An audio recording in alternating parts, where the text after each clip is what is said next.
Assalamualaikum warahmatullahi wabarakatuh.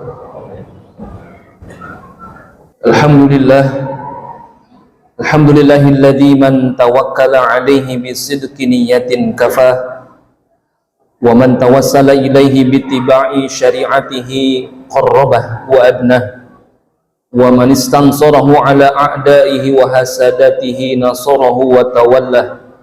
Asyhadu an la ilaha illallah wahdahu la syarika lah wa asyhadu anna sayyidina Muhammadan abduhu wa rasuluhu la nabiyya ba'dah. Wassalatu wassalamu ala sayyidina Muhammadin wa ala alihi wa ashabihi wa man hafaza dinah wa jahada fi sabilillah. Faqad qala Allah ta'ala fi kitabihil karim wa huwa asdaqul qailin. A'udzu billahi minasyaitonir rajim. Fa idza qudiyatis salatu fantashiru fil ardi wabtaghu min fadlillah wadhkurullaha katsiran la'allakum tuflihun. Ma'asyiral muslimin rahimakumullah, usikum wa iyaya bitaqwallahi wa ta'atihi la'allakum tuflihun. Faqad qala Allah ta'ala fi kitabihil karim, a'udzu billahi minasyaitonir rajim. Ya ayyuhalladzina amanu taqullaha haqqa tuqatih wa la tamutunna illa wa antum muslimun. Shadaqallahul azim.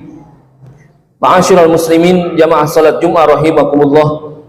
Marilah di hari yang mulia ini kita sama-sama mempertebal ketakwaan kita kepada Allah Subhanahu wa taala dengan menghindarkan diri dari kecurangan, kebohongan dan berbagai sifat tercela lainnya, dan memulai hari-hari dengan penuh kejujuran, karena kejujuran akan membuahkan kehalalan, dan kehalalan yang kita konsumsi menentukan nasib kita selanjutnya. Ma'asyiral muslimin, jamaah salat Jumat rahimakumullah, bekerja mencari rezeki guna menopang ibadah hukumnya adalah wajib, sebagaimana hukum ibadah itu sendiri. Hal ini telah disepakati oleh para ulama karena bekerja merupakan salah satu cara memenuhi kebutuhan kita. Dalam surah Al-Jumu'ah ayat 10, Allah Subhanahu wa taala berfirman, A'udzu billahi minasyaitonir rajim. Fa idza qudiyatis salatu fantashiru fil ardi wabtaghu min fadlillah wadhkurullaha katsiran la'allakum tuflihun. Apabila telah ditunaikan salat, maka bertebaranlah kamu di muka bumi dan carilah karunia Allah, dan ingatlah Allah banyak-banyak supaya kamu beruntung. Begitu pentingnya bekerja dan berusaha bagi seorang muslim, karena sesungguhnya al-barakatu ma'al harakah, bahwa keberkahan itu akan hadir bersama dengan pergerakan. Di mana ada kemauan untuk berusaha, di situ Allah telah menyediakan keberkahan untuk kita. Dengan kata lain, Islam sangat membenci orang yang berpangku tangan, mengharapkan dan meminta-minta.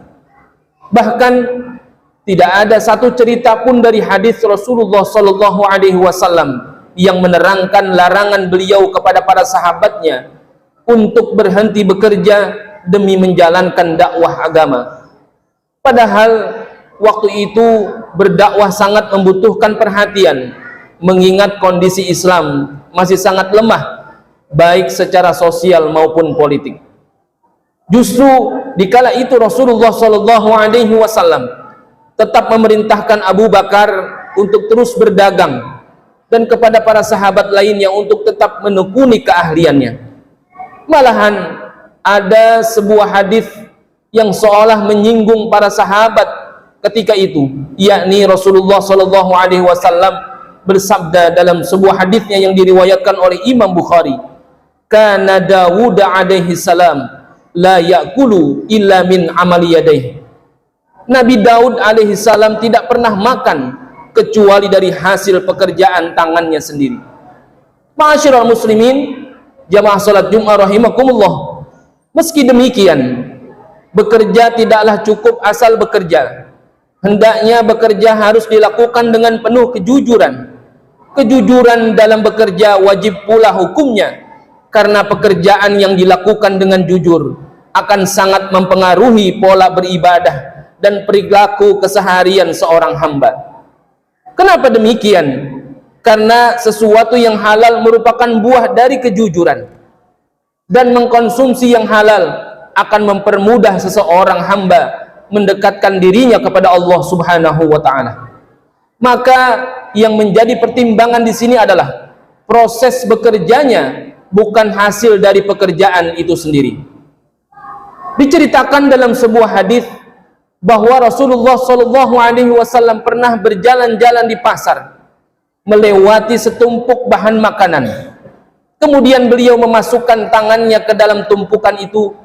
Ternyata pada bagian dalamnya basah. Kemudian beliau bertanya kepada si penjual, apakah ini? Si penjual menjawab, ya Rasul, makanan ini terkena hujan.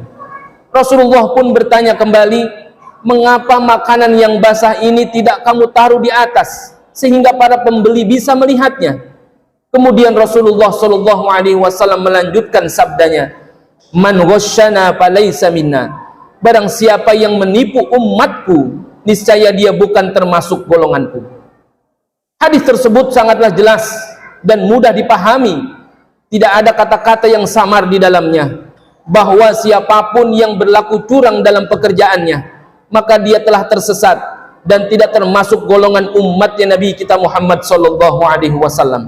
Ini artinya kecurangan dan kebohongan sangatlah dicela dalam Islam.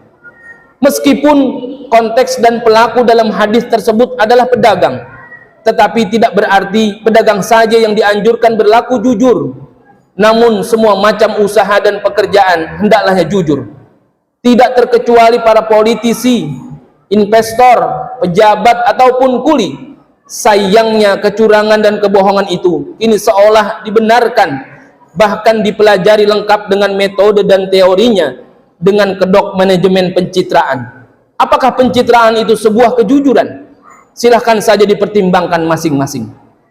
Ma'asyiral muslimin, jamaah salat Jumat rahimakumullah, Imam Abu Hasan As-Sadzili pernah berpendapat bahwa seseorang yang bekerja dengan jujur berarti dia telah berjuang melawan hawa nafsunya yang selalu condong pada kebohongan. Sehingga mereka yang jujur pantaslah mendapatkan apresiasi sebagaimana para mujahid yang berhasil membunuh musuh-musuhnya.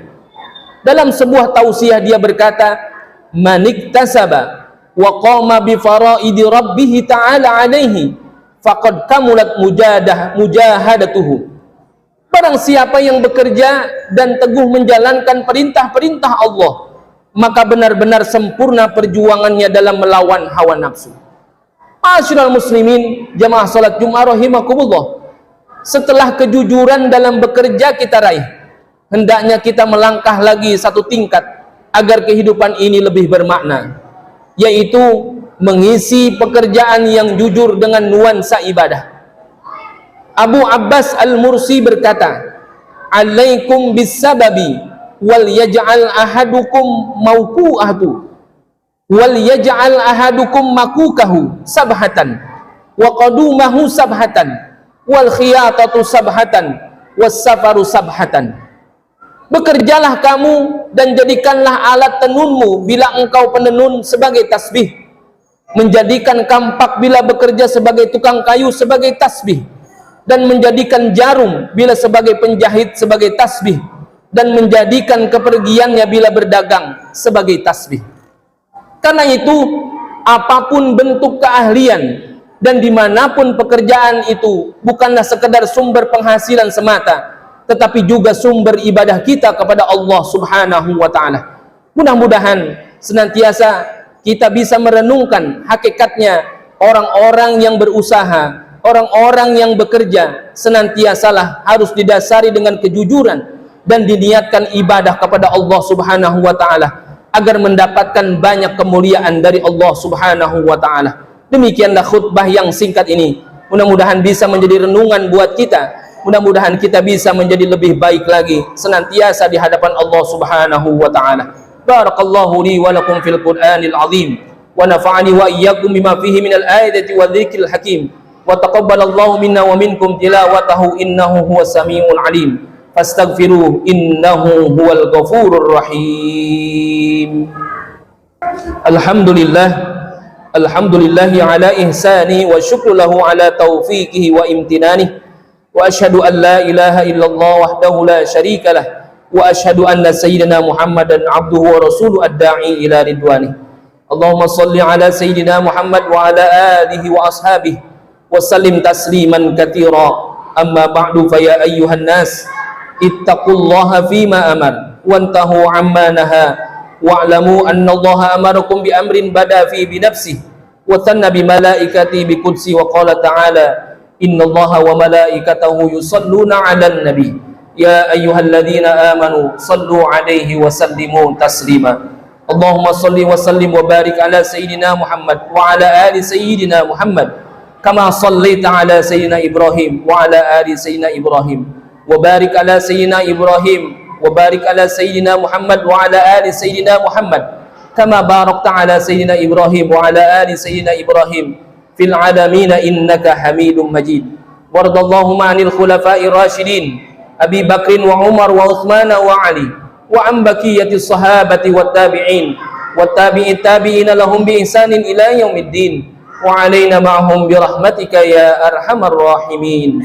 Allahumma ighfir lil mu'minina wal mu'minat wal muslimina wal muslimat al ahya'i minhum wal amwat ya qadiyal hajat. Allahumma a'izzal islam wal muslimin wa adilla syirka wal musyrikin wa ahlikil kafarata wal musyrikin a'da'aka a'da'ad din wa ali kalimatika ila yaumiddin. Allahumma adfa'annal bala wal waba wal fahsya was suyufal mukhtalifata wasyada'id wal mihan ma zahara minha wa ma batan an baladina Indonesia khassah wa sairil buldanil muslimin ammah ya rabbal alamin. Rabbana zalamna anfusana wa illam taghfir lana wa tarhamna lanakunanna minal khasirin. Rabbana atina fid dunya hasanah wa fil akhirati hasanah wa qina adzaban nar. Walhamdulillahi rabbil alamin. Ibadallah, innallaha ya'muru bil 'adli wal ihsan wa ita'i dzil qurba wa yanha 'anil fahsya'i wal munkari wal baghi ya'idukum la'allakum tadhakkarun. Fadhkurullahal 'azima yadhkurkum washkuruhu 'ala ni'amihi yazidkum wa la dzikrullahi akbar.